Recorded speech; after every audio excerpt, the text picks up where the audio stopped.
Hey, welcome to another episode of the Rob Report. I'm your host, Robert BOBTV Brown. Before we get into the segment, by the end of this video, I want you to do a few things for me. First of all, if you like the video, hit the like button. Please do. If you don't like it, hit unlike. It's okay. Make sure you are subscribed to this channel. Sometimes, as Jimmy Dole would say, you find yourself unsubscribed and you need to make sure that you subscribe to this channel. Hit the notification bell right next to it so you can be notified when a new video is being dropped. Whoop, there it is. And more importantly, the super chat will be on for this segment. So if you want to donate toward the efforts of Bob TV, that's freely up to you. I do have a job, but any amount will help toward the growth of this channel. And more important, let us help you help us by introducing you to a program. There's a link down below that says Equal Justice for All. You're going to click that video link and there's some educational tutorial about a phenomenal program in America that is really making equal justice a reality for every citizen. So this program is phenomenal. The proceeds from you participating in the program will go back, 10% will go back into the Bob TV YouTube channel. So anyway, my name is Robert Brown with the Rob Report. Let's get into it. Hey, good day. Welcome to another episode of Rob Report. I'm your host, Robert BOBTV Brown. How you doing today? Well, I want to apologize. It's been a long week. I'm in the process of doing a lot of stuff in the next 90 days. I mean, it's moving, trying to get another car, union activism, about to do some strikes on doing a couple of campaigns for strikes. So it's kind of hard for me to get up here and put content, so I apologize in advance, but I'm doing whatever I can. I also try to balance my life by having some fun with my grandkids, go out with a couple of ladies, have a little fun, so I try to do what I got to do, so I can live a balanced life, but I apologize not for consistently being up here, but that's no reason for you to stop viewing. Matter of fact, hit the like button. The reason I say hit the like button because I want the algorithm to go up concerning this particular video. You might hit dislike on this video because I'm going to kind of piss some of you off. And the reason being, I'm a little pissed off too. As a union organizer, one of my heroes is Richard Wolff in the labor organizing movement because he's one of our strongest allies when it comes to economics. Problem is, he ain't right about everything in economics. Nobody is right about everything. For an example, Cal Kalinske, one of the best commentators on the planet, best political analyst on the planet. But I disagree with Cal on some things. Disagree with the Humanistic Report. Sometimes I disagree with Professor Black Truth, but Professor Black Truth knows his stuff when it comes to battling and combating and defeating white supremacy, and I listen to him. And Yvette Cornell and Tone speak. They know a lot about reparations. Claude Anderson and Sandra Darity, they know about reparations. And that is the subject today because Richard Wolff have the nerves to do his particular commentary on the subject of reparations. And this is where me and Richard Wolff is going to disagree, and I'm going to go through this big time. And he puts himself in a position of looking like, acting like, talking like a white supremacist. See, a lot of you think white supremacy and white supremacists are just people who wear hoods, call people names, don't like anything but white. And I call them so-called white supremacists because nobody's supreme over anybody. And they got to understand all colors white supremacy come from black color. So you can be white as you think you are. The bottom line, deep down in your DNA, you are blacker than black. And don't be fooled by that. All right, so let me get to this point that I want to make about Richard Wolff.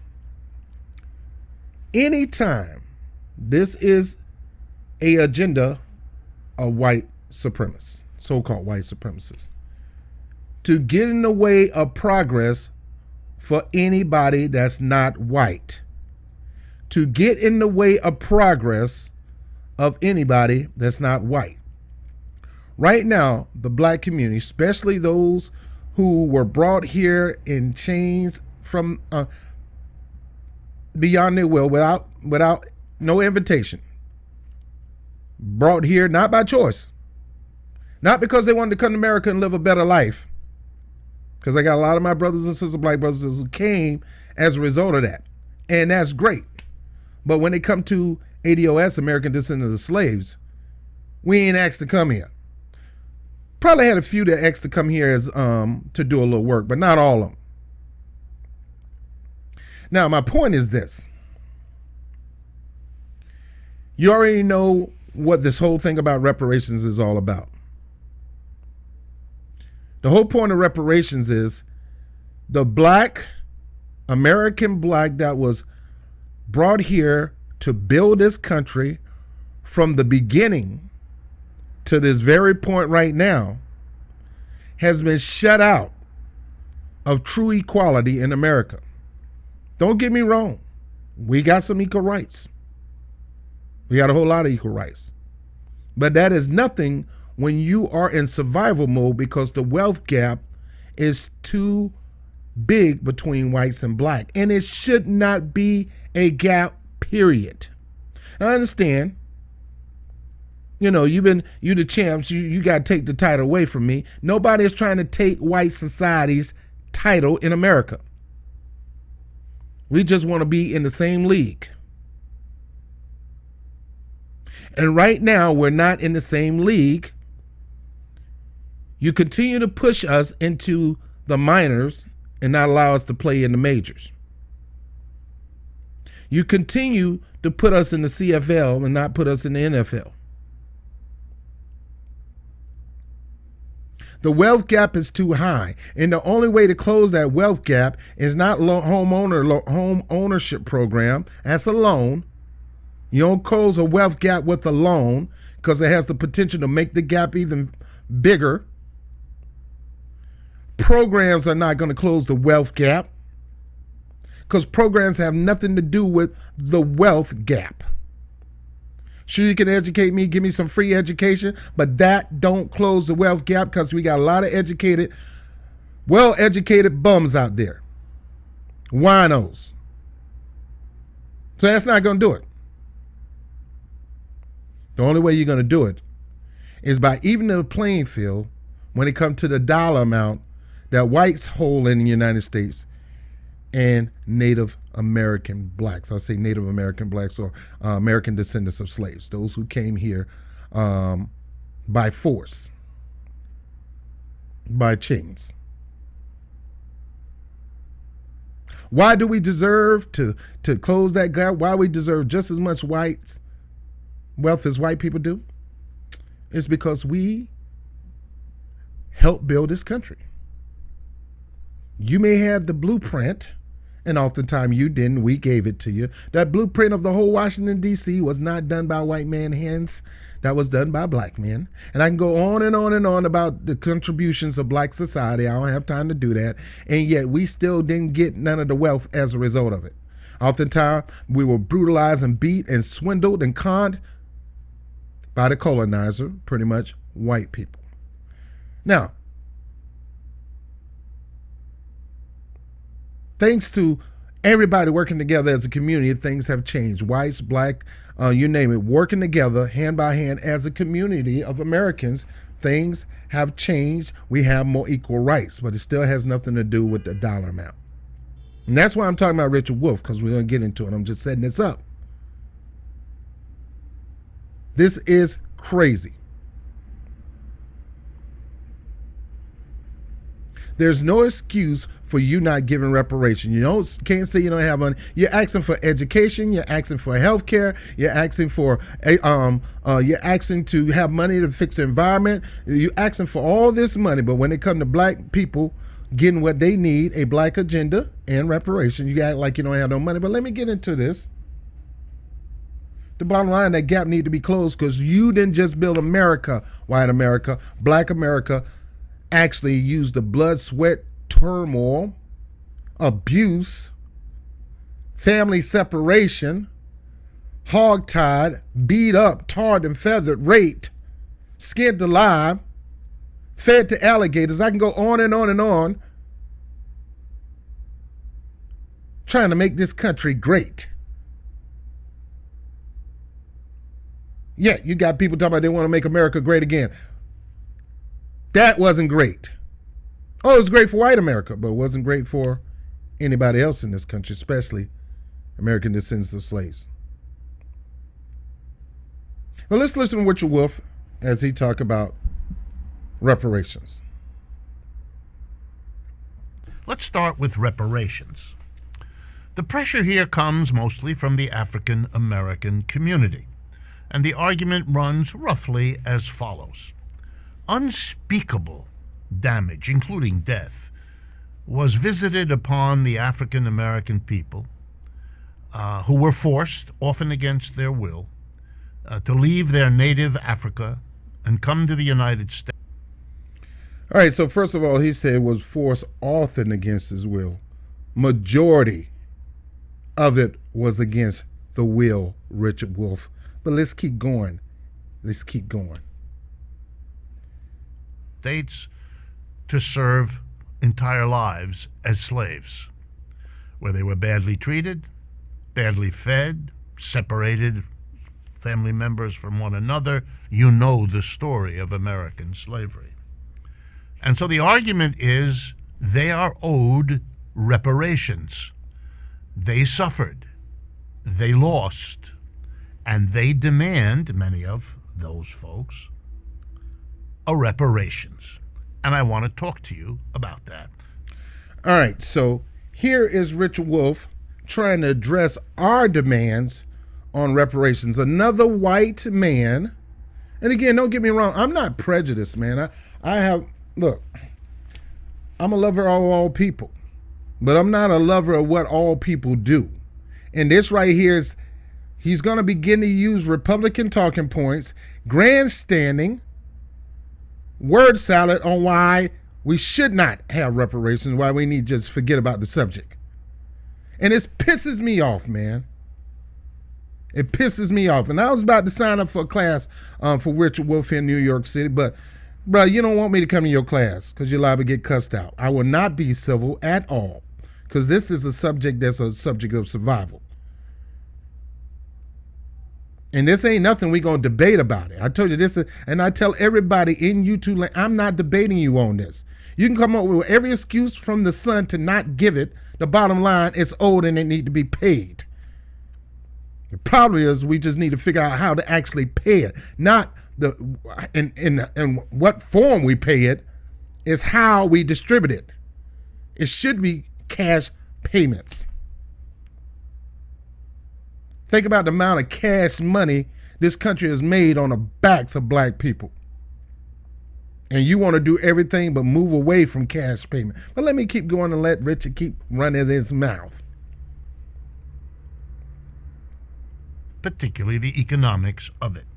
First, were the injuries suffered real? No question. Is there a need for some sort of restitution? In my mind, no question, yes. Are there examples in history? In other words, is this a new idea, or have there been reparations in the past that we might learn something from in assessing reparations now? And I think the answer there again is yes. And I want to briefly go over them with you so we all are on the same page. One of the greatest examples of reparations occurred after World War I. It's about 100 years ago. Germany was accused of having initiated that war. Germany also lost that war. And in the aftermath of Germany's defeat, the Allied countries, mainly Britain, France, and the United States, assessed a reparations debt. In other words, the tremendous loss of life, tens of millions of people died in and because of World War I. The loss of life, the loss of property, the injury, the suffering, the misery, all of it seemed outrageous, and the Germans were blamed, and they had to pay reparations. Now, let's stop right here. All right, so he mentioned that the Germans had to pay reparations because they started this war and a lot of lives were lost. Buddy, that's the price of war. This ain't got nothing to do with war. That's the price of war. You have to decide to participate in war. The country have to make a decision to go to war. The country don't have to be like Switzerland and stay out of war. And a lot of times our country decide to go into war because war is profit, even at the expense of dead, cold, bloody bodies left in mud in World War I. World War I was horrible because it lacked the industrial power and the technology to really fight that war effectively. The planes wasn't advanced as they were. The weapons weren't advanced as they were. The tanks wasn't advanced as they were. And our artillery wasn't advanced as they were in World War II or Vietnam or Desert Storm. That's a choice this country or any other country decided to participate. So what that got to do with enslaving black people for over 300 years, making them work for free labor, oftentimes humiliate them and stripping them of their pride and who they are? That's not the same, Richard, Ricky, or Dick. Because this whole talking point is what that is. You're acting like a dick in this situation. You're using Republican talking points. You're using white supremacist talking points. And when you use them, guess what you got me thinking you are, bruh? But let me keep going. So for quite a few years after the end of World War I in 1918, the German government taxed the German people for a huge amount of money that was not used to serve the German people, but was used instead to pay reparations debts, chiefly to France and Britain. Now, Richard, again. So you're saying, and I think I know where he's going on this video. You just said the German people were taxed by the German government, a heavy, expensive tax. What they got to do with America? There's so many ways we can get the money that we need to get to pay reparations. We don't have to tax this country heavily. There you go with the Republican talking points, bruh.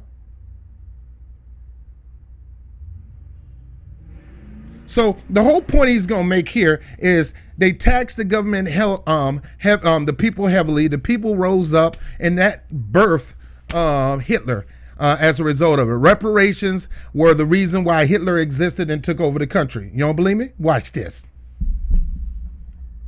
The victors in that war. But they, in turn, having borrowed so much money to fight the war, mostly from the United States, basically turned around and used the reparations Germany paid to them to repay their debts to the United States. Now, what that has to do with us? You pay reparation to us, we know exactly what we're going to do with the money. You don't make that decision, and they didn't make that decision, and that is not our story. And why do you think this is going to be the same situation, Richard? But let's keep going. So here's the key question.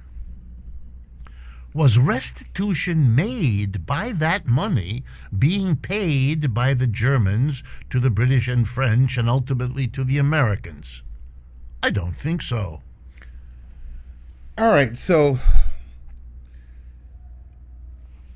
World War I, people died. They had to pay restitution. They decided to pay reparations. You're saying, was the reparations being used properly to the point that it caused Germany to become poor? Germany decided to use that money, the reparation money, to pay the United States and all that. Well, that's the problem between Germany and the United States. At the time, two racist countries doing the same thing, trying to dominate one country, trying to enforce their power over Jewish people. At the same time, you got the same United States trying to enforce their power on black people or Japanese people or anybody that's not white. What this has to do with anything, Richard? What does it have to do with anything? Because this situation is not the same situation. And it cannot go the same route. Yeah, you're trying to make a talking point that look at these examples. These examples are the reasons why we should not pay reparations to African American. We should take that money and put it into programs. Let me keep going. The people who suffered saw little or no money out of any of this. And whose fault was that, Richard Wolff? It was your federal government that did that. It was the United States, it was the German government that did that. The people did not see the money because the German government did not want to pay the people what was owed to them. Had they paid the people what they was owed to them, you're economists, you know this, that money would have been filtered right back into the German economy, which would have boosted German ingenuity and the whole 9 yards. German education would have went up. The Industrial Revolution would have bolstered the German economy.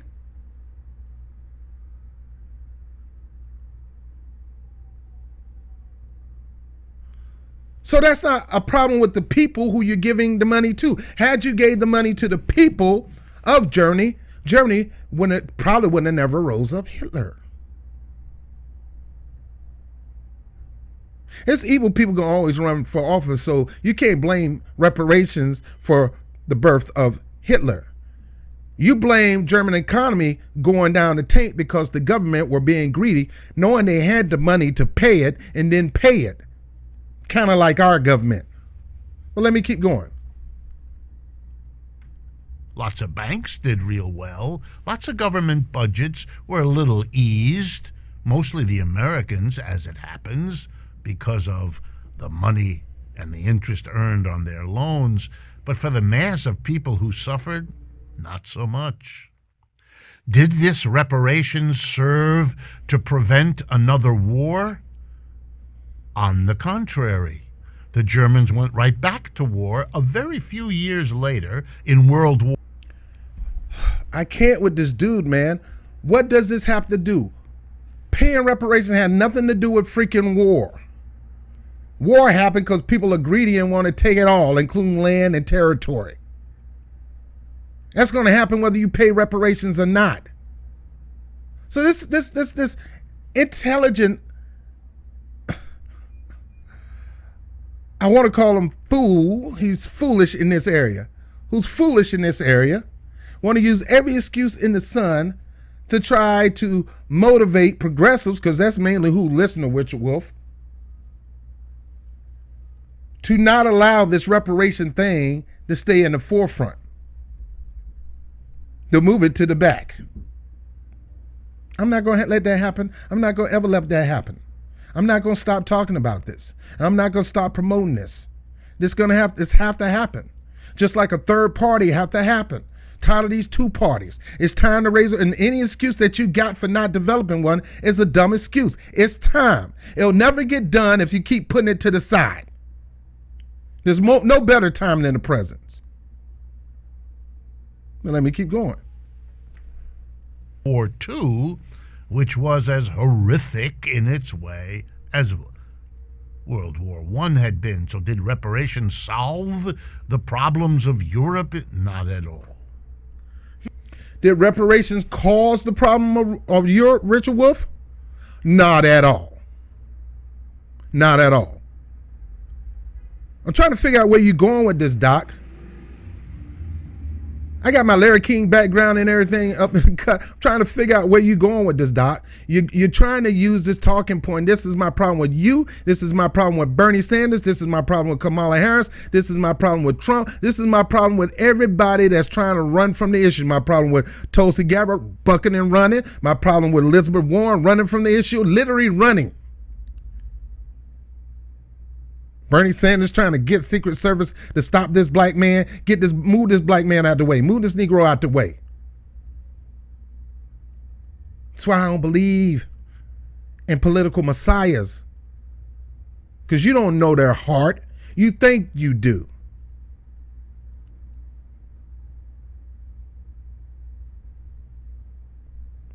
Let me keep going. Now, Richard Wolff is a fan of Bernie Sanders. And I don't doubt this is a tool to try to keep the black vote in the Sanders camp.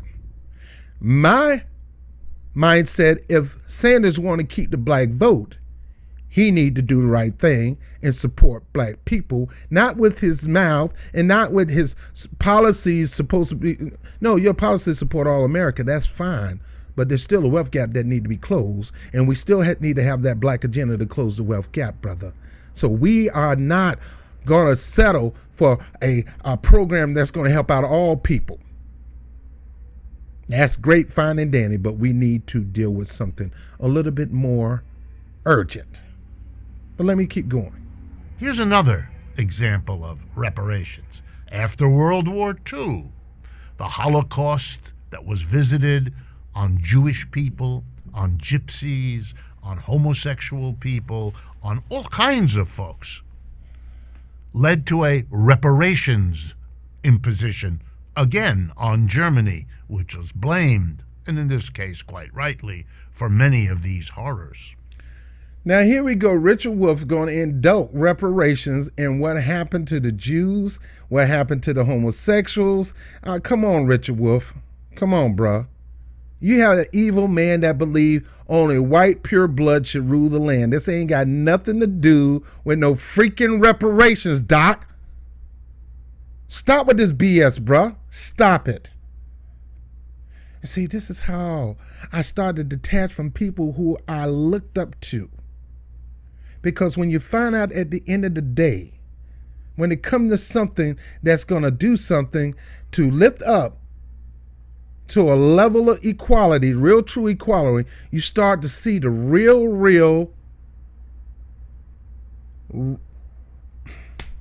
racial tones come out.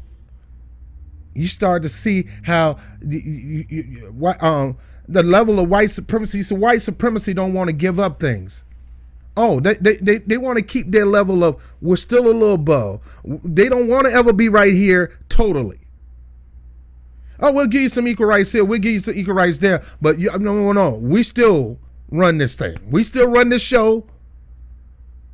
And that is what's going on with a lot of the Trump voters. They're fearing that they're going to be phased out, and nobody is trying to phase them out. They're fearing that they're going to lose their seniority or their superiority. You have no seniority. You have no superiority. You just like anybody else.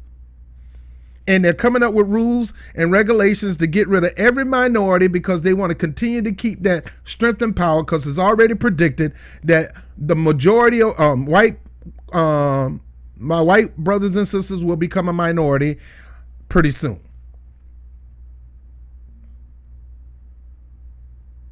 And it's okay, because black people been minority for the longest. We still dealt with it. And you telling me you can't deal with it? You could deal with it. It's okay. We're not asking to take over. We're not asking to try to rule the world. We just want equal playing. But let me get back to Richard Wolff before I finish my commentary on this mess. The money went to what? Well, it went to many Jewish survivors. Ironically, in the case of the Jewish people. All right, so let me go back to this. He said in World War I, the money went to pay off America and went off to pay the French and all that, and the money didn't go to the people, which it should have been, and that's a problem, and it got real poor in Germany, which led up to World War II and made it open for Hitler to rise up with his populist message. Bruh, you can't blame that on reparation process. You blame that on a greedy government that don't want to give up nothing. Yet you want to keep this government in a position where they don't want to give up nothing. You don't want to demand that this government give up their financial power to black people. Yeah, you're talking about the reason why we had World War II is because the German government did not give up its financial power to Jewish people in that country, or Germans who died in that war in World War II. That's not a reparation issue. You can't fault the reparations. You can't fault the money. You can't fault the idea of giving money to the people because they never gave it, right? The government spent it. And as a result of the people starved and struggled because the government decided to pay reparations not to the people of German, who has nothing to do with the war, but the people of the United States and other countries that fought in that war and died, the soldiers. You do understand that they had to come up with a reason for that? And no, the people didn't ask them to tax the people heavily to give them that money. The government decided to tax them heavily. And in this situation, nobody asking you to tax the government. Most of the programs most of the things that need to be paid for that's in a need in this America, it can be paid for just simply by cutting the military budget a little over 10%. A lot of stuff could be paid for in this wealthy country just by budget cutting. But let me continue to get to Richard Wolff because he's trying to say, well, them paying reparation to all these other countries made the German people poor, and that's how Hitler rose up. So let's get to that point because he's trying to get there. Those who had died obviously couldn't get the restitution. And many of those who survived got cash for a few years, various ways, but it didn't fundamentally alter much in the lives of those people. Some. It didn't change much in the world. Anti-Semitism remains a problem, according to many Jewish organizations. It sure didn't stop war, which has become literally endless. So there is a reason to ask the question, what is reparations for? What does it do? The slaves who suffered are gone. We can't. Here we go with this white supremacist talking points. Giving reparations, did it change this? Did it does that? It has nothing to do with that. The government is responsible for changing its ways in government. Has nothing to do with giving reparations. So why are you putting reparations in that picture, bruh? That's evil men that don't want to give up their power. It has nothing to do with reparations. And the same evil man don't want to give up their money to pay people who they owe. Why are you making this talking point that what has it done? Us giving them reparation, what have it done? You got to ask the people in that government in Germany and the people who did other people wrong where they had paid reparations. Right now, the reparations empowered the Jewish people to buy up a lot of property and a lot of land in the United States in the 60s and the 70s. That money put them in business in the majority in this country, which I believe you are Jewish. Bernie Sanders is Jewish. Now, I love my brother. I love my Jewish brothers and sisters out there, especially the one that has been on the right side of history of fighting for the rights of all people. What has it done, Richard? You know what it's done. That money empowered the Jewish people to become a juggernaut when it comes to financial prosperity in the world. And that's what you're afraid of? Is that the issue, that you're afraid black people will become a financial juggernaut in the world if you pay them reparation like the Jewish people would pay reparation? And they didn't went through half of what we went through. They wasn't murdered nowhere near and slaughtered nowhere near what we went through. There was black holocausts going all over this country, in the United States alone. And it's sad what happened to the Jewish people in the Holocaust, but it pales in comparison to what happened to blacks in the United States for over 300 years, let alone blacks all over the country, from Belgium, you name it. The horrible, evil, sadistic mess that white culture, colonizers done to black people. Now, were all white people involved with that? No. But a lot of evil, sadistic, wealthy, greedy businessmen that would do anything to make that money got rich off of black people. Used and abused them, swindled them, conned them. Took their land, killed them. And you want to make an excuse why we shouldn't get a reparations, bruh. That ain't got nothing to do with us. That ain't got nothing to do with reparations, why the system is not changed. And you're trying to put this story that if we take the money and put it in the system, that's more important than giving it to black people. Let me keep going. Compensate them. Their descendants, well, if what we do is give them some money, will that solve the problems of discrimination that left since... Let me keep playing. I'm trying to bite my tongue. Slavery, of unjust treatment of African American citizens? I kind of doubt it. And I kind of doubt where you're going with this talking point, Richard Wolff. What they got to do with anything? Nobody expecting reparations to do that. That's something that you got to work out in your own heart and in your mind. And white people got to work that out. Black people got to work that out. When it comes to love and not hate, we got to come together in those situations to fix that situation. We're not even asking reparations to do that. And reparations should not be given to do that. Reparations should be a debt owed to pay to people who suffered under almost trauma. It should be paid. You get in a car accident, your child died, and it was a food company truck that caused the accident. You have every right to sue that food truck company to pay for the pain and suffering that your child suffered. Your child is dead and gone now, but you don't think you should be paid for that? Oh, I'm just going to let it go. I ain't going to do nothing. It's not going to stop car crashes, right? It's not going to stop other trucks from crashing into other people's cars and killing their family. You really think that's an excuse for not offering reparations? Richard Wolff, you're one of the smartest, intelligent economists in the world, but you're dumb as a mother when it comes to this situation. Because you're using every excuse not to give it. These things have nothing to do with the fact that the country owed black people for the horrible mess they went through. Nobody wants to work for free, Doc. They got to be exchanged for it. Unless you're volunteering, black people did not volunteer to come to this country to be brutalized and slaughtered and treated like animals.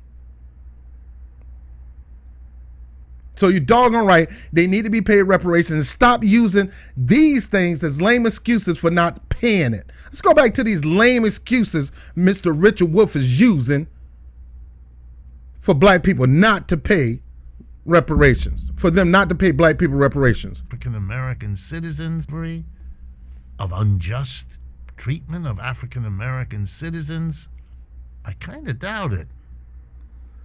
And here's a serious problem. The reparations in Germany after World War I led to a bitterness in the Germans that Hitler could exploit. He made the Germans angry, as if their problems were due to the money that had to be given to Richard, well, why don't you be truthful? It wasn't the reparations that led to that. It was the fact that the government paid the money to those people. They didn't have to pay it.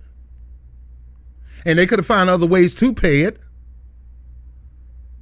Right now, the United States owes so much money to China. What have we done to pay them their money back but give them a headache when it comes to trade with Donald Trump and his trade war? The United States owes so many people so much money but have not paid it. More importantly, they owe its own people money and have not paid it. And I'll be doggone they should pay any other country what they owe without paying their own people in their own country what they owe them. So stop using that as an excuse. It was the government not paying the reparations to the people that caused the bitterness. And why do you think black people are bitter right now? You want to talk about a Hitler rising. Why do you think black people are bitter right now? It's because you're not doing the rightful thing right now either. And you're encouraging the government not to do what's right. So you're encouraging the new Hitler to show up. According to your philosophy, well, you know, because they paid reparations to all these other people, it caused the poverty level to get to a point where Hitler used that to his advantage. Let me tell you something. Hitler used white supremacy to his advantage. It ain't had nothing to do with the reparations, bro. He had a philosophy that he needed to edge in. And sure, he used the Jewish people as a reason for it. You got to understand, those Jewish people stayed in this country, and it wasn't World War fighting, Germany fighting against Israel. That wasn't the reason for the World War I. So where are you going with this, Doc? This is dumb. You don't know what the hell you're talking about right here. You're using Republican talking points. Matter of fact, let me go even stronger. You're using white racist talking points to not do, for white racists not to do what they need to do. And that is bring black people in this country, in America, to the level of equality of white people. When you start talking that talk, this is the language you get.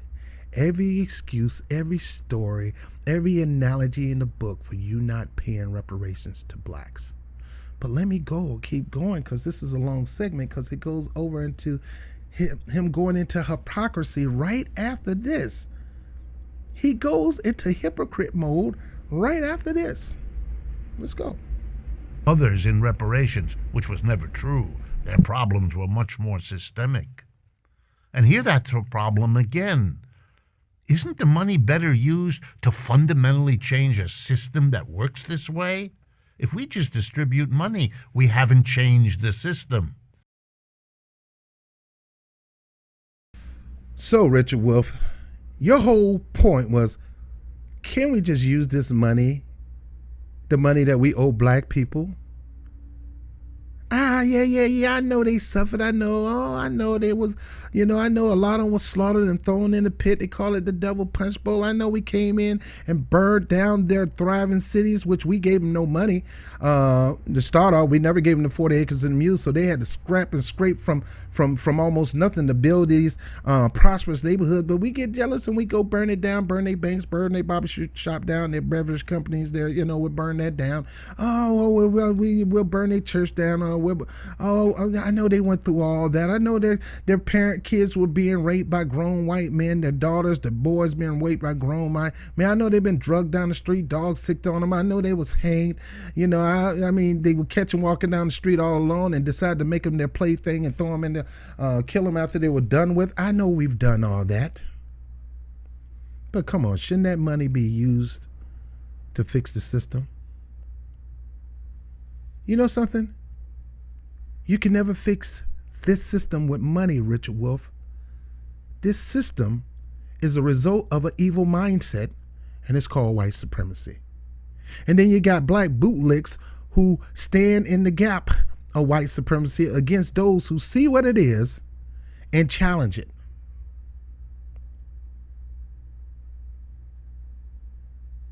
That's how you fix this system. The United States is a wealthy country, and you're trying to say, let's take the reparation money and just use it to fix the system. Really, dude? How about take the military money and use it to fix the system and still give black people their reparations? Close the wealth gap. You will never fix this evil system with the wealth gap still open, because at the end of the day, you still owe black people, and black people are not obligated to forget it, and black people are not obligated to let it go, and it ain't going to be forgotten. It ain't going to be let go. I don't care what happened. You can go to World War III. You can brutalize millions of black people. It's still not going to stop, because at the end of the day, you brutalizing millions of black people, it's still going to demand even more reparations at the end of the day. Let's keep going. I can't believe you making these talking points. Of all people, the man who taught me about co-opting businesses and the man who told me about co-opting land and co-opting property is talking this bull out your mouth. And that's going to come back to haunt us. And if the average American white person pays an extra... It's going to come back to haunt us, because if the average American white person pays tax for reparations, can you imagine what right-wing politicians will be able to say and do? Listen to this fool. He's trying to spit evil. He's trying to put fear. He's another Republican. He's acting like he's done took off his progressive mantle and became a Republican right now, using that Republican talking points. At the end of the day, nobody that's pushing the reparation movement is saying that we need to tax people, that we need to tax average white people. If it takes that, yes. Does it mean a lot of tax got to be taken out? No. We spend so much money on some of the dumbest idiot things in the world today. We already given billions of dollars to Israel, who don't live in this country. Billions. Yet they got free healthcare, they got free education, and they don't need our money. We're giving them money to build their defense. Yet at the same time, we're getting $1 trillion to beef up our defense. And you telling me you can't pay Black American descendants of slaves reparations? You don't have to take out a tax for that, Mr. Economist, and you know it. But you want to scare people saying tax is going to come at you and it's going to cause problems. And a lot of people talking about, what do reparations look like? Why don't you take some time for a whole year and study it? Give it 3 months and study it. There's no look to it. Just pay the money, give it to black people, and the black people, most of us know exactly what. Let us buy our own homes. Don't give us no loans. Let us buy our own cars. We'll stimulate the automobile industry. We'll stimulate the housing economy. You know, a lot of us don't save our money, but we can learn to save money, which means we can build our own banks. We can start our own tech firms and our own tech company. We can boost in business without you giving us a handout. Just pay us. More importantly, we're going to boost up the economy. Because black people know how to spend money. Do more spending than saving. But let me get off this, because that's the whole point of the reparation, is it goes right back into the economy. Now, some of us, like me, might move to Africa, might move to Ghana, throw the middle finger, get my reparation because I deserve it, because my family was descendants of slaves. Throw the finger and I might move to Ghana, or I might move to Jamaica, or I might move to the Bahamas, or I might move to Mexico. Who knows? I might go to Africa and start my own business. I mean, Africa is prosperous, but white supremacists told you it wasn't. Yet they love to stay there and make money in Africa. And right now, African people are saying enough is enough. We getting our country back. You know why? Because it originally was their country. They were there first. Now, if the Native Americans say the same thing, what you gonna do, white supremacy? When the Native Americans say, yo, we stand up and take our country back because this is their country before me or you got here. But let me keep going. I'm almost done. Kind of damage politically can be done to African Americans as well. Ooh, you know what kind of damage could be done to African Americans? You know what damage can be done if you don't do what African Americans tell you to do? You know what kind of damage can be done? Because it's going to get to the point where blacks going to get in survival mode, and the gloves going to be off. Because right now, we're tired of Democrats abusing us for votes and not doing a doggone thing for us. We ain't going to ever trust the Republicans, because they never showed themselves tried and true to black people. And you think just because you can hold them before us as a fear tool that we're going to run to you. No, we running from you too. Because all these years, you've been trying to pull us to the side, and a bunch of us became your bootlicks and got nothing done, James Clyburn. I can go on and on. John Lewis. This who is trying to scare the African community out of reparations. This is just beyond arrogance and egotistical, and spews white privilege. At the end of the day, Richard Wolff, you cool, bruh. But at the end of the day, my neighborhood and my culture is not cool. Because they still going to be suffering from a wealth gap that your race has a majority of. And this ain't a knock on the white race. It's just the truth. The gap need to be closed. If you're white, you should agree that the gap need to be closed. If you don't agree that it need to be closed, then that shows that you are a lover of white supremacy, because that means you want the white man to be supreme in wealth instead of equal in wealth. And I get it. Like I said, nobody's going to give up the title. Nah, Brock Lesnar wasn't giving that title up until Seth Rollins challenged him for the title. Black people are not trying to challenge you from the title. We just want equal playing field. All the way from the up to the bottom. From housing to business to money. But let me keep going.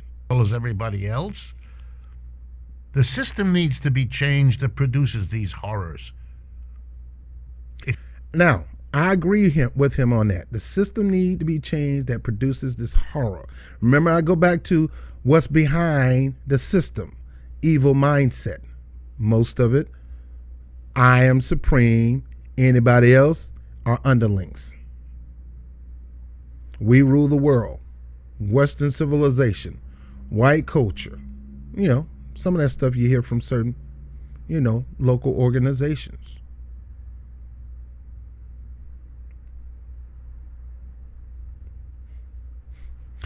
Can't believe Richard Wolff is doing this, but he's doing it live and direct in my face, and I don't like it, and I ain't gonna stand for it.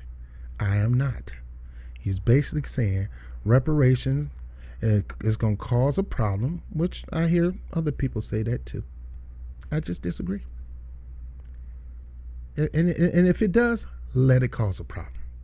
It need to be a problem. Everything in life should not be smooth sailing. You need to uplift and turn things over, even if it meant life or death. Some things you got to be willing to die for, and some things you got to be willing to lose in order to attain something. And I'd rather try to go that route to try to attain something that's supposed to be given to you, that's owed to you, than just let it go.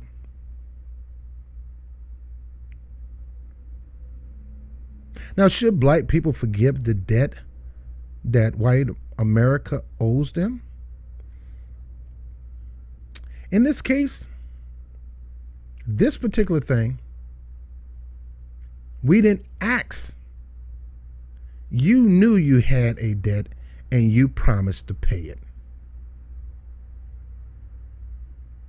And you have not. And the reason we have to have it, because it will benefit not just us when we get it, but it benefits the entire country. But let me keep going. I keep interrupting Richard Wolff. It's like a person who goes to court when he's abused or she's abused at the job and gets a few $1,000. But the job situation is the same, and the same horrors are perpetrated on others who didn't have the courage or the money to get over. So what does it mean? She's not entitled to the money? You fix the system and you continue to pay those who keep doing this.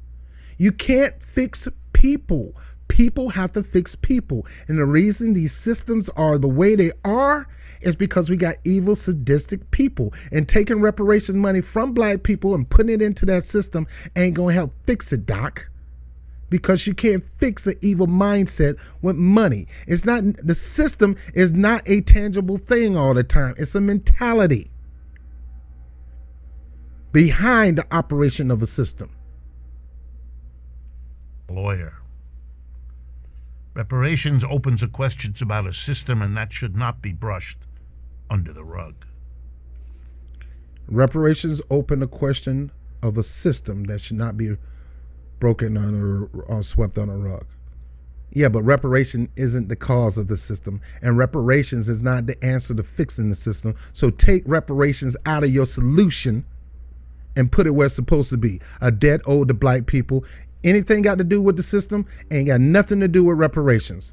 But what the reparations can do, it will stimulate the American economy, bring in jobs, and a whole lot of other things. And it'll cause more black people to become business owners in every industry that you can think of. It'll cause more black people to become true homeowners. It'll cause more black people to help boost up American-made cars. It'll get most homeowners to be able to educate, take their children for education. Whether we have no-cost education or not, it still will put them in a position to get education. So stop using this as an excuse. You don't have to tax the American people, average white American, black American. You don't have to tax them heavily to get that done. There's so many ways you can get the money, Richard Wolff, and you know it, man. You know this. Then there's the question of student debt.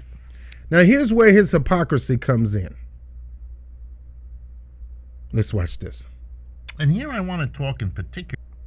Now, again, this is Robert Brown with the Rob Report. Again, how you doing today? We just got through talking about Richard Wolff and his horrible stance and mindset concerning reparations and his white supremacist thinking concerning the subject of reparations. But he began to become a hypocrite and go into a full mode on why we should invest in education when he said everything why we should not invest in black culture. Watch this.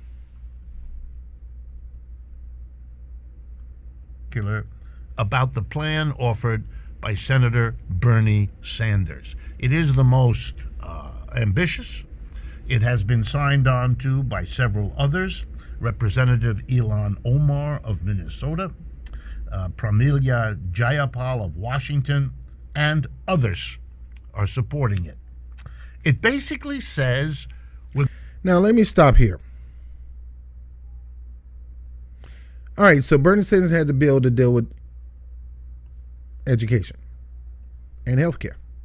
Got no problem with that. Go for it, Bernie. If you can get it done, get it done. There's a lot of people suffering because they can't get the education. A lot of people suffering because they can't get health care.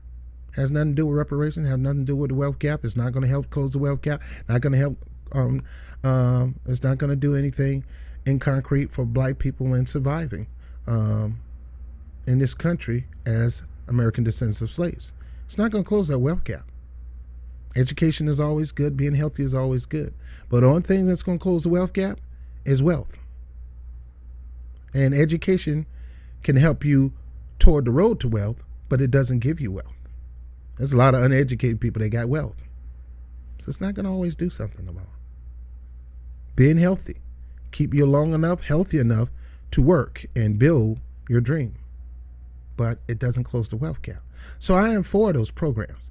Now, what he wants to do is show how we got all these minorities that support this health care. But yet these same minorities, they will run.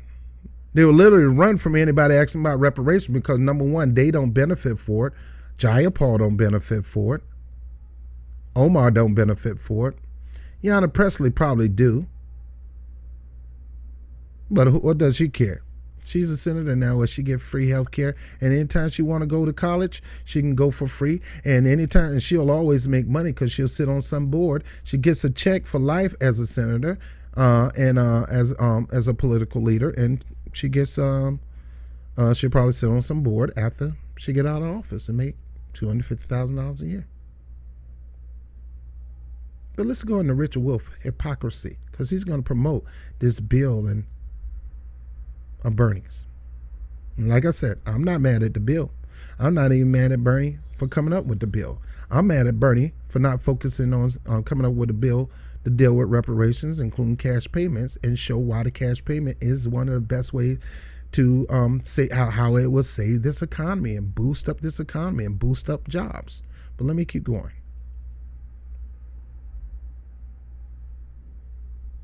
We're going to forgive $1.5 trillion of debt owed by students for their education.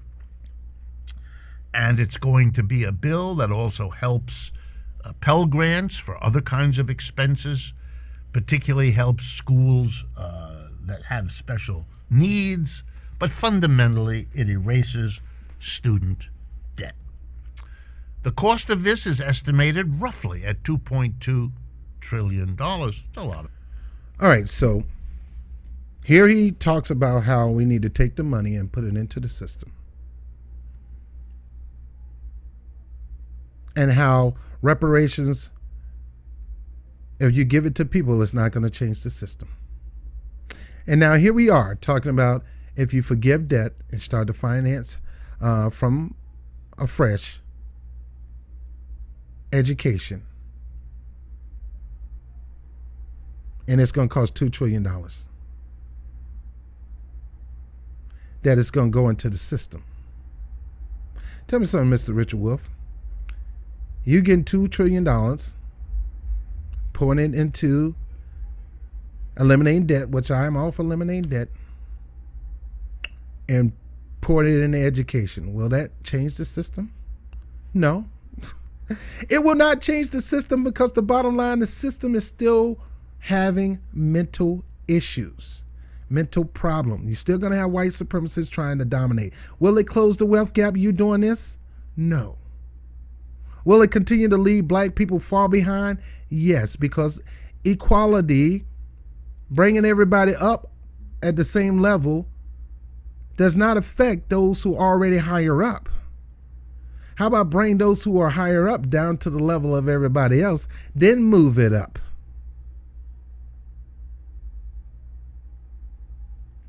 Now, how are we going to get this $2 million, Richard Wolff? Because you told us that we're going to tax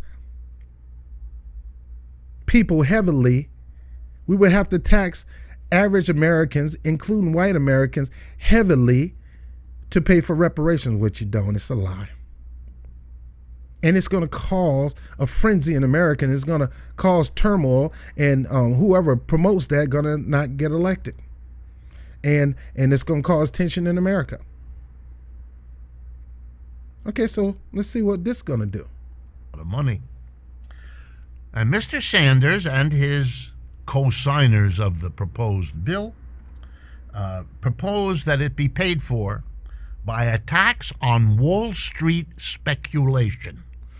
All right, so you just went full mode in talking about how blacks would, reparations would have to be taxed from the American people.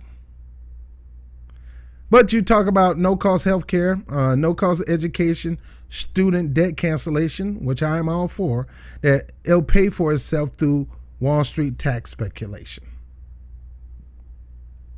So what's wrong? Bernie Sanders, you can't do a tax like that on something like Wall Street speculation also?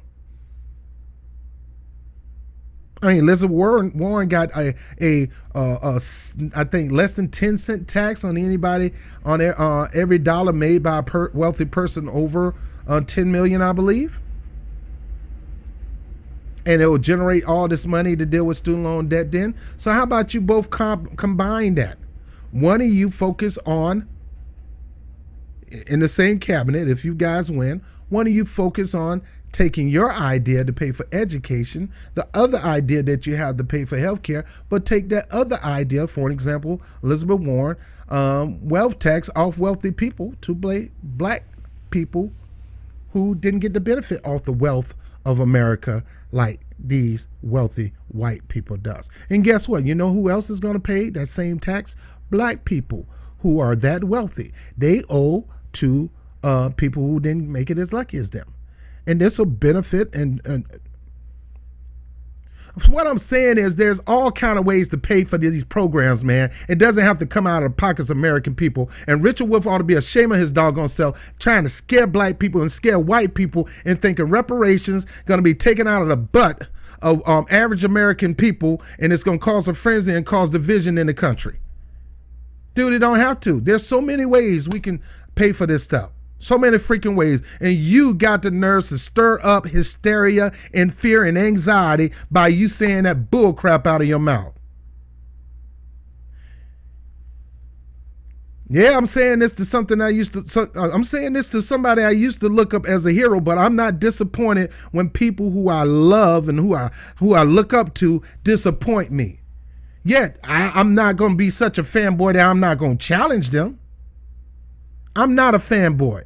I'm not a fanboy of Bernie Sanders or nobody.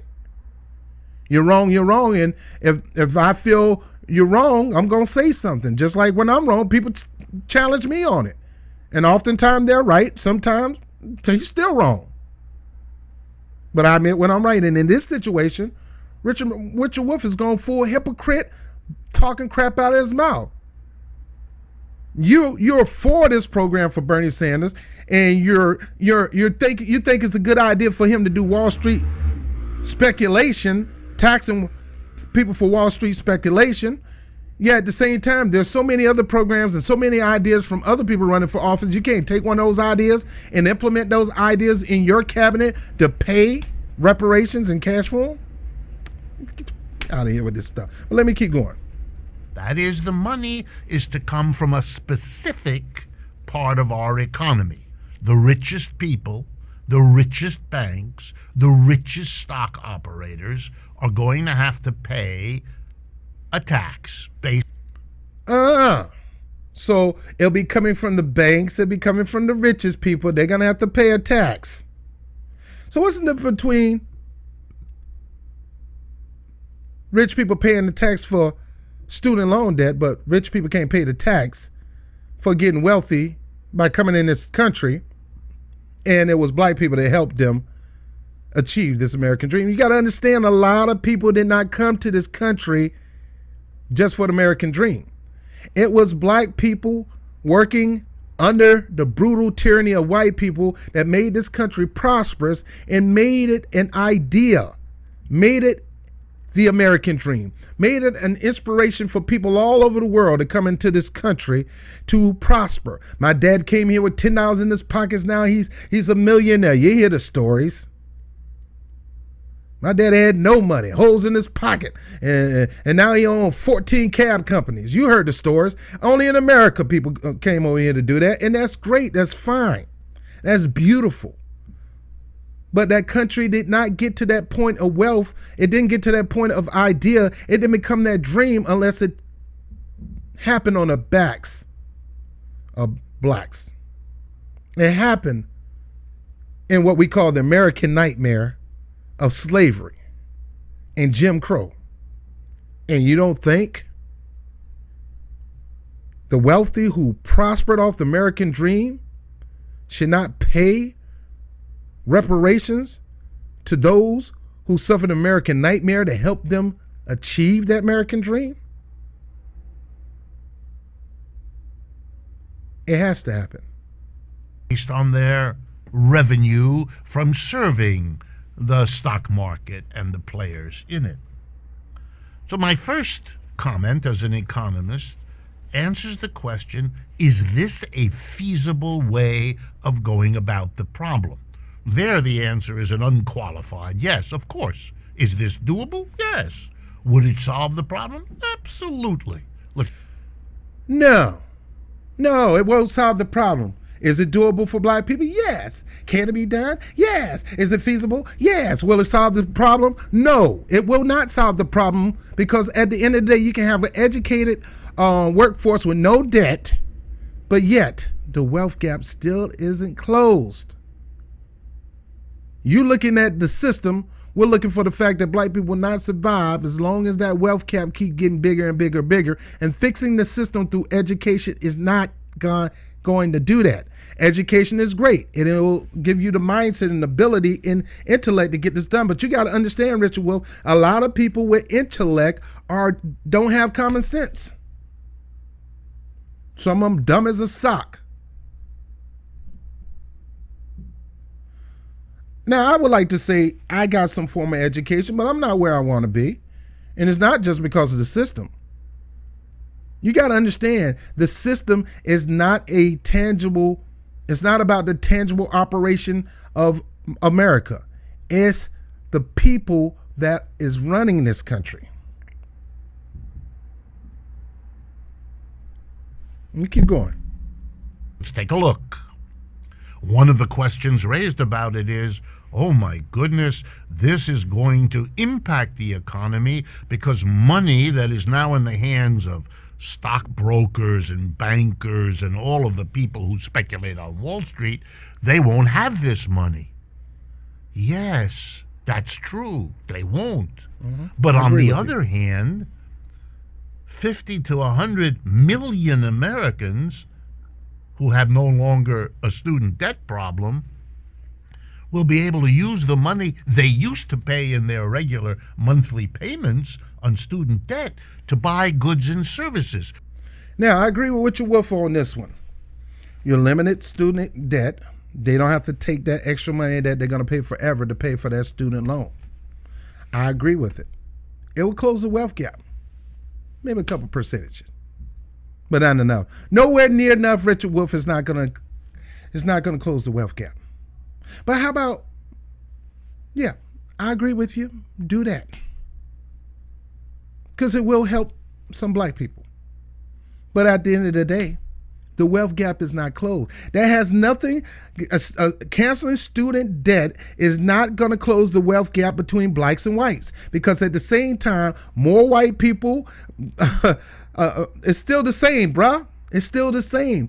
The same amount of white people and black people and people of all colors, their student debt is canceled, but nothing has been done to the wealth gap. You're an economist, you know this. Yes, you got more money in your pocket, but the wealth gap is still the same because it was a program developed for all people, which is good, but it still don't close the wealth gap. So even though you do that, we still need reparations, bruh, to close the wealth gap. Equality will not be done between blacks and whites until you put the money in the hands of black people so they can do what they need to do to close that wealth gap. Start their own business without getting a loan. Start their own tech firm. Build their schools. Start their own banks. Start their own airlines. Start their own cruise company.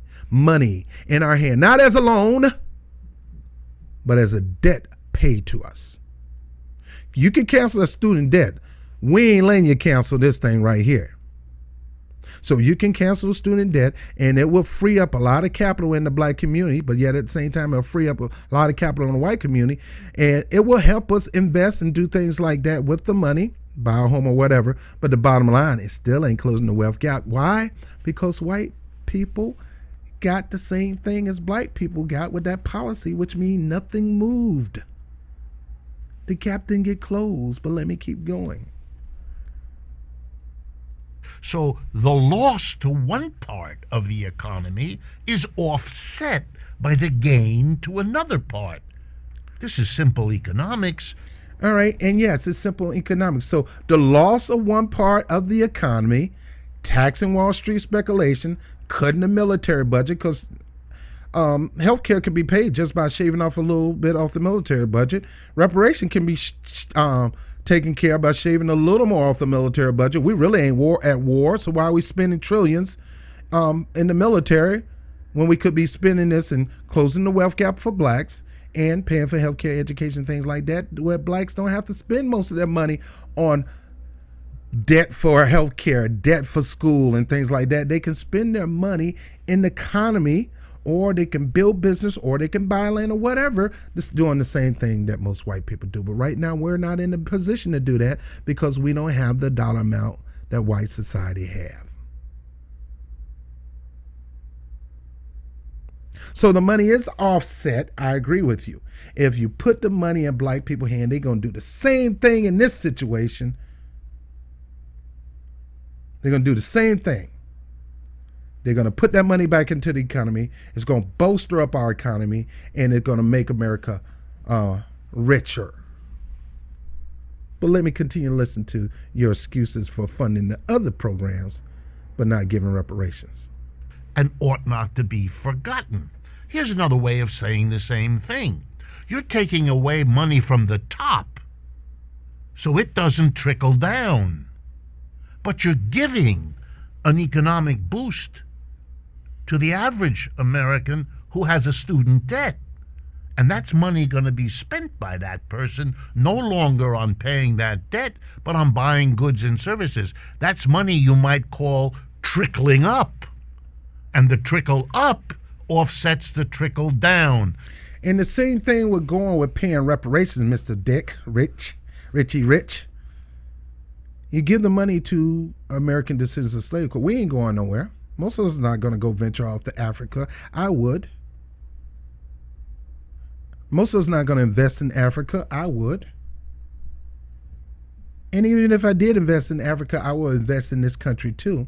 And the money that we spend, because we spend money, bruh, you got to understand that. Most of us don't know how to invest. So that money is going to go back in the economy and make America even richer.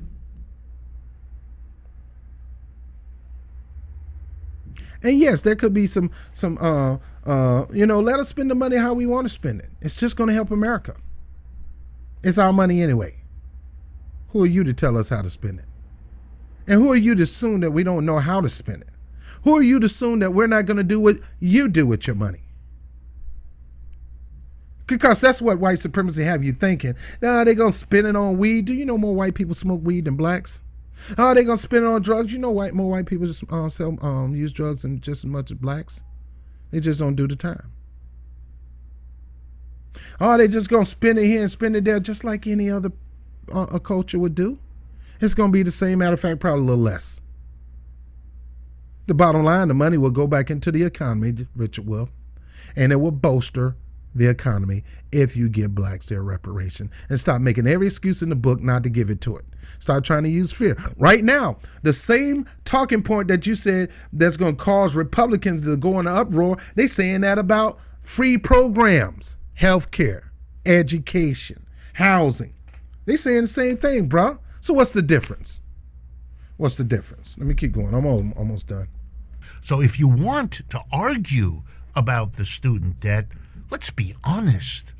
It is a program, not surprisingly coming from a socialist like Bernie Sanders, that's good for the average American, the vast majority, who either have student debt or face the burden of student debt if they want to help their kids get a college education. It helps.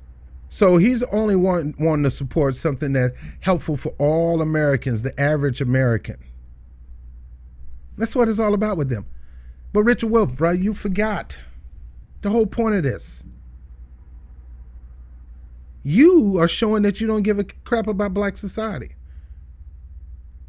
You're showing that you really don't understand what's going on in black society. But you do. How about you spend some time in the streets? How about you spend some time in the neighborhoods and boroughs where black people live at? How about you really get an understanding? How about you take away your salary for 3 years and live on black man's salary or black woman's salary?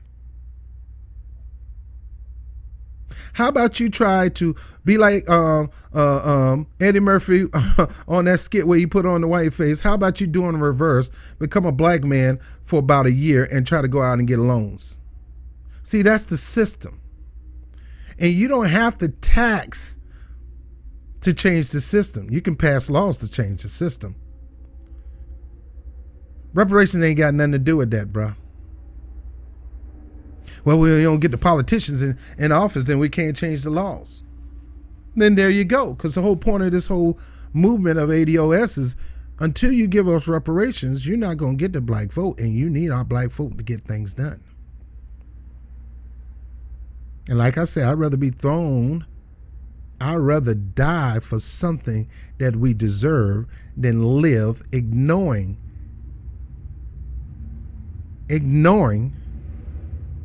that we have a debt owed to us, and I'm just going to let it go. It's time you got to pay it up. And it boosts American economy. Everybody wins when black people get their money to invest. Everybody, including white people. Helps them at the price of the 1% or the 5% at the top. One side benefits, the other side loses some. That just corrects what's been going on the last 40 years where the reverse has gone on. Or, to take a more recent example, the tax cut back in December of 2017 that enormously boosted the top, arguing that it would trickle down, which it didn't, rather than help the bottom, which is why Bernie and the others supporting his bill say, we bailed out, the people did, Wall Street back in 2008, 9, and 10. It's time for Wall Street to bail out the American student. So is it economic? Now, before I go into that part, honestly speaking, I thought Obama and I thought George Bush should have did a stimulus package to regular people. Forget Wall Street. Pay the people their money. Whenever you invest in the people, it will always end up in your benefit, bruh. Because the people are going to take that money and they're going to bolster the economy. They're going to bolster business. They're going to bolster housing. They're going to bolster so much area of our infrastructure, financial infrastructure, whether it's, you name it. When you put the money in the people's hand, the people will spend it in various ways. And who cares about, and you need to get out your head how they're going to spend it. Put it in their hands and let them spend it. The bottom line, they're going to spend it on American goods. Sure, they might go on vacation, but that's their money. They paid the taxes into it. It's not your money. It's not the government money. It's their money that they're allowing the government to use to better this country. It's an investment, and every time you invest, you expect a return. I don't pay my taxes just to pay taxes. I expect my taxes to go to do a great return, not just for me, but for my entire community. It's not your money, government. I invest. The same thing with Wall Street. People in Wall Street, they buy these stocks because they want to make money off these stocks. They don't want to have the stock the same value. They want to cash it in at a higher value. And that's what will happen when you put money in the hands of the people. Whether it's student loan debt or reparations, that money will go back into the American economy. Black people will buy houses, they'll buy cars, they'll start their own businesses, they'll buy property, they'll buy lands. So what's the problem? And you don't have to get it out of the hands and the butt of average American people, just like you don't have to do that to pay for that debt cancellation program. Economically feasible? Sure it is. But here's something to think about, because there are questions. First, what's the economics here? It's simple. You don't pay enough in America to the average family to pay for their college education for their kids. That's the problem. At the same time that you don't give people enough income, you charge more for education than they can afford, so they end up having to borrow if they're going to get the education. The solution to the problem is not to create these conditions. Even if you forgive the existing debt, you're not changing the conditions, which is why many countries, Germany, France, Italy, Finland, many countries in Europe charge next to nothing for higher education. I'm talking $200 or $300 a semester covers it. There is a political problem here. There's also the question of other debts. We don't pay people enough to cover the cost of their home, their car. That's why they go into debt for those things. You want to really deal with this problem, you've got to change who gets paid what and what costs what, or else the debt is always going to come. And you're going to have those angry people with home debt and car debt and credit card debt asking, why help the students and not me? Good for the students, but I want my debts relieved too. And the same economics would apply. Look, it's a fundamental system that has to change. These are systemic problems. Those that led to slavery, and those within capitalism that lead to unbearable and unsustainable debt. The system is the problem, and system change is the answer. Thank you for your attention, and I look forward to speaking with you again next week. All right, so that was Richard Wolff in my disagreement. I agree with him. The system is the problem. Now, the point is, what is behind the system? What is motivating the system? There's no system. Systems are made. Systems are made. It comes from an ideology. It is made. So no matter what system that you have, it could be your digestive system that was made from your mommy and daddy. It goes back to, if you're a person of faith, God himself, who created the muscular system, the digestive system, the respiratory system. You look at how your car works. You look how your computer works. That was made. It didn't just come out of the blue. Systems are made by something. And in America, the horrible system of injustice, racial inequality, wealth inequality, all that stuff was made, and it primarily were made by men at the top who don't want to let go of their power, their fame, and their riches. And oftentimes, they stepped on people and used people to help them get that, but yet at the same time, they don't want to share what they have with the people who they pulled it out of them some kind of way, whether they used them as slaves or they conned them out of it, whatever. People, Richard Wolff, run the system. And no amount of money is going to stop those people from being the way they are. And you can get one person in there that's going to change the laws, but you got to remember, those people who run the system, you're going to have to do a lot of twisting and turning to get them to jump on board of your law changing. I am for a lot of Bernie Sanders policies, but my problem is those policies will not ultimately bring black people up. My number one concern is black people being at the same level of white people in everything. Everything. That's my number one concern. And whatever it takes to get us there, I'm on board with it. And if it's reparations, I'm on board with it. I know for one thing, reparations in the hands of black people will bolster this economy, just like canceling student loan debt bolster the economy. It also changes the system now, because now you've broken a fundamental system where you put money in the power of black people, where they can start using their financial power and intelligence to pretty much gain power in this America. Whereas not just white power having everything in America now, is also shared with black power. And I get it, a lot of people are afraid of black power. But I haven't seen much black power schemed, take, brutalize, beat down, all to get greedy.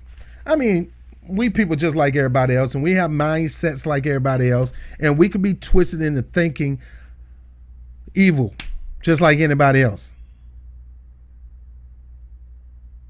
So I can't say that for all black people.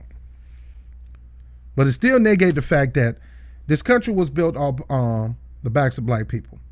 And right now, you can have all these programs. Those programs can change the system. But at the end of the day, black people will still be at the bottom of the barrel when it comes to wealth equality in the United States. I don't care how many programs you pass. That's why I say it doesn't matter what anybody else say. One of the most important things that can be done right now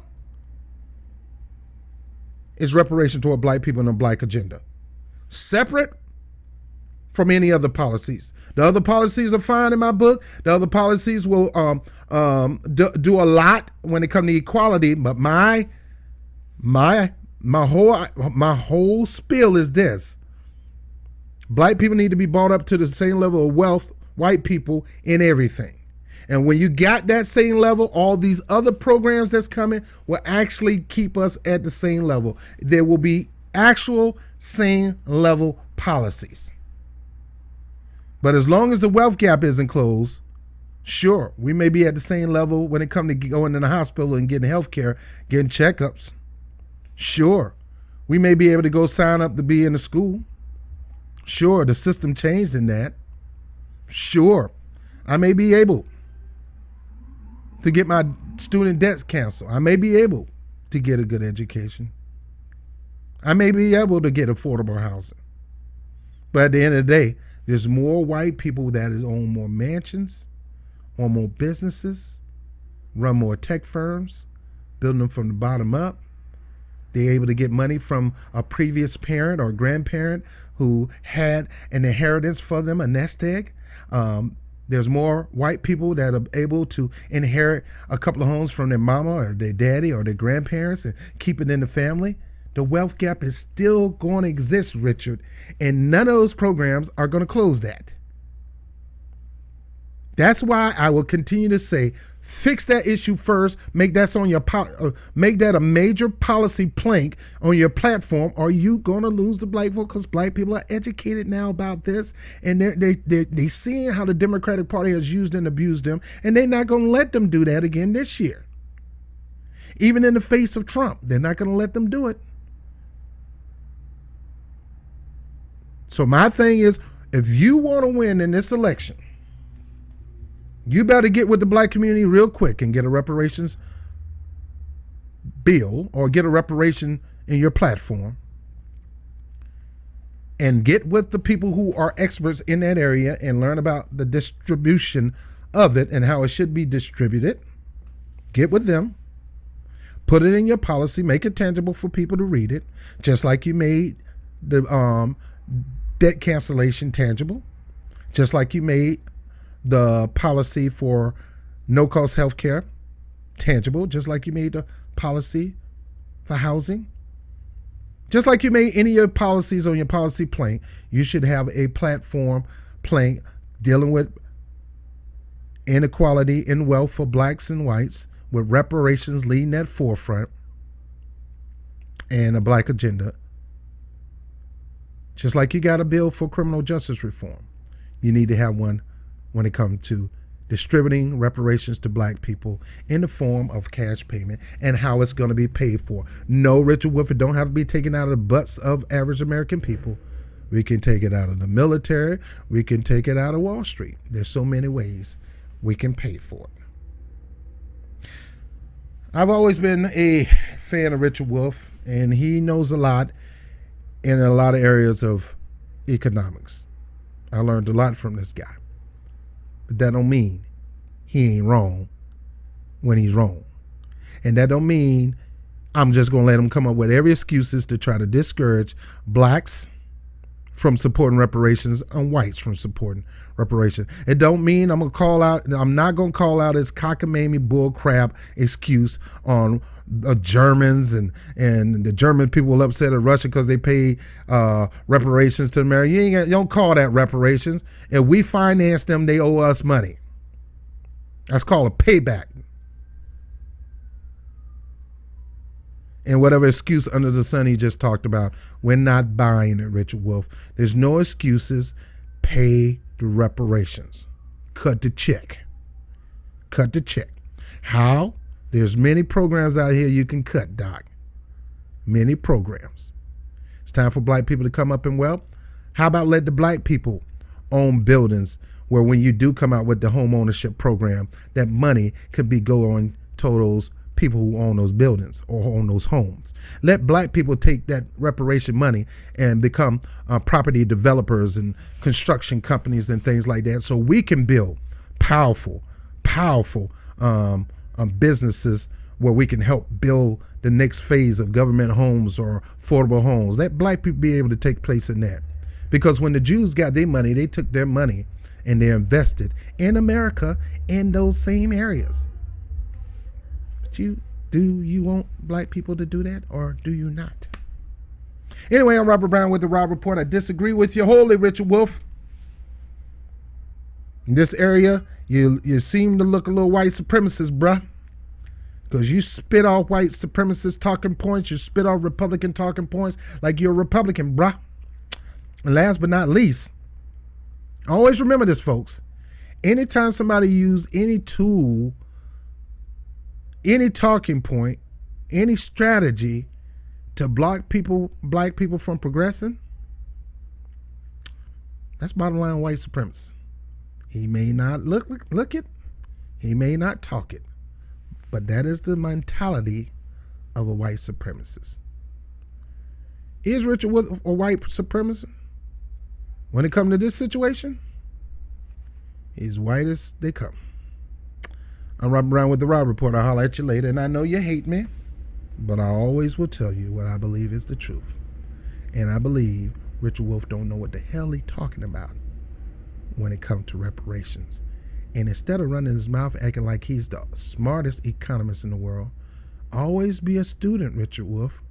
That's what you teach your students.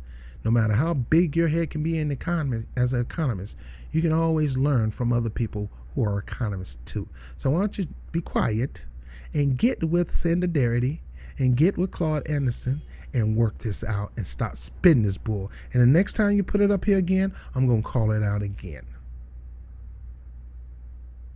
Now, I've been eating on this for a while. I'm glad I'm done. I'm Rob Brown with the Rob Report. I'll let you later.